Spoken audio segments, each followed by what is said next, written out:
জীবনে প্রথমবার আমি এত বড় ভুল করে ফেললাম, এটা আমি কি করে করলাম? আর এর জন্য আমার শাস্তিই বা কী? ভগবান আমার জন্য কী শাস্তিই বা তুলে রেখেছে? তো নমস্কার বন্ধুরা, আমি তোমাদের সকলের প্রিয় শ্রুতি। আর আজকে আমি এসেছিলাম আমার সেই বাড়িতে, যেই বাড়ির ভিডিও তোমাদের সাথে আমি আগেও শেয়ার করেছি।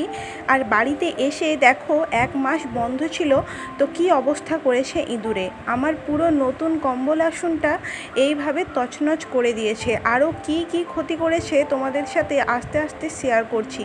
দেখতেই পাচ্ছ পুরো ঠাকুর উল্টে দিয়েছে। আর এখানে ছিল আমার চালের যে ড্রামটা, সেটাকেও চাল ছিল অল্প, ছিঁড়ে কেটে পুরো খেয়ে নিয়েছে। আসলে অনেক দিন বাড়ি বন্ধ থাকলে এভাবে কতই না ক্ষতি হতে পারে, তা আজকে আমি জানলাম। এর আগে আমার কোনো অভিজ্ঞতায় সেইভাবে ছিল না। আর দেখো চালের ড্রামটাকেও কিভাবে কেটে গেছে। আর কিছুদিন হলেই আমার পুরো চালও হয়তো খেয়ে অর্ধেক করে দিত।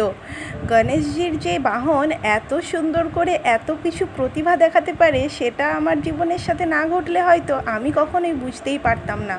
তারপর তো ভাই আমাকে কাজে অনেক হেল্প করছিল। আর কয়েকটা দিন পরে আসলেই হয়তো যে কত নষ্ট করতো, কত কিছু ক্ষতি করতো, সেটা আমি হয়তো জানতেও পারতাম না।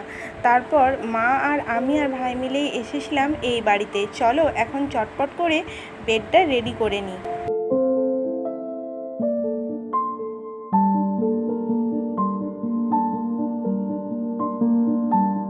এবার তোমাদেরকে বলি ভুলটা আমি কি করেছিলাম, আর কেনই বা বললাম মা কালী আমায় ক্ষমা করবে কি না।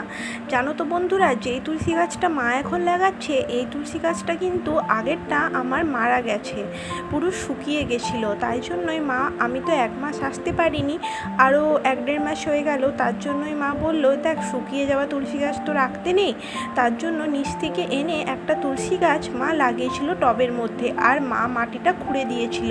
আর তারপর আমি ফোনে দেখেছিলাম যে অম্বুবাচী পড়ে গেছে। আমি যদি এটা আগে দেখতাম বা ফোনে যদি জানতে পারতাম যে অম্বুবাচী পড়ে গেছে, তাহলে মাটি খোঁড়া তো কখনোই উচিত নয়। মাটিটা খোঁড়া আমার উচিত হয়নি। এর জন্যই বললাম যে আমি কেন আর একটু আগে দেখতে পেলাম না, তাহলে আমি মাটিটা কখনোই খুঁড়তাম না। আর এই মাটিটা খোঁড়ার কারণে আমার যে কী হতে পারে বা কী অসুবিধা হতে পারে, তা তো আমার এই সম্বন্ধে কোনো অভিজ্ঞতাই নেই। তাই তোমাদেরকে বললাম, তোমরা যদি আমাকে কিছু জেনে থাকো অবশ্যই জানিও। অবশ্য তারপর মা সন্ধেবেলায় ভালো করে সন্ধে দিয়েছিল, মাকে ডেকে প্রণাম করে, যে মা আমার মেয়ে তো কিছুই জানে না, তুমি ওকে ভালো করে শিখিয়ে দিও, পড়িয়ে নিও, কেননা ও তো অজান্তেই ভুলটা করেছে। তোমরা জানিও বন্ধুরা, এর প্রতিদান কীভাবেই বা হতে পারে আর কি করেই বা হবে।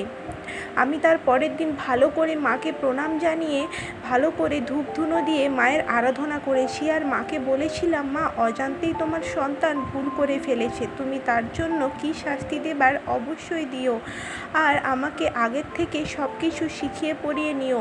তোমার সন্তানের তো অতটাও অভিজ্ঞতা নেই এই সব সম্পর্কে। আর এইটাই আমি ভুল করেছিলাম বন্ধুরা। অবশ্যই তারপর আমার প্রচণ্ড আফসোস হচ্ছিল যে এটা আমি কি করে ফেললাম।